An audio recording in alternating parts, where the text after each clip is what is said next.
బాధపడేది. అప్పుడు ఎలాగనుకుంటే ఇవన్నీ తీర్చిదిద్దడానికి చాలా టైం పడుతుంది కదా. మళ్ళీ ఇక్కడ స్థలం వెళ్తే వాళ్ళకి గోపురం ముద్రేసాను, మళ్ళీ గోపురం కట్టినాం.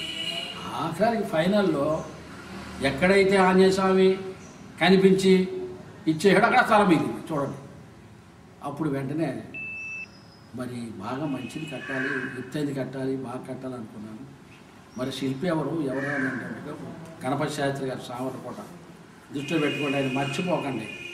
ఆయన ఎంత పవర్ ఉందో మీకు తెలియదు, ఈ బీజాక్షరాలు కూడా ఎంత పవర్ ఉందో తెలియదు. ఆయన నాశనం అయిపోతుంది, అది నా బాధ. ఆయన శాస్త్రం ఏంటంటే అప్పుడు ఆయనతో చెప్తే ఇందునే చూస్తున్నారు, కానీ 2 సంవత్సరాలు అయిపోయింది. నాకు నిజంగా ఒకసారి బాధ కలిగింది, బాబు ఇంటికి కూరదని. సరే అని చూద్దాం ఆయన చూశాడు. ఏమి లేదు, మంచోడు కోసం చూస్తున్నారు కదా అన్నాడు ఆయన. అంత అభిమానం మాట్లాడతారు. అప్పుడు శిల్పిని పంపించాడు. పంపించారు అన్నాలు చెంది తీర్చిదిద్దుతున్నాడు, అది కట్టారు. ఇది మా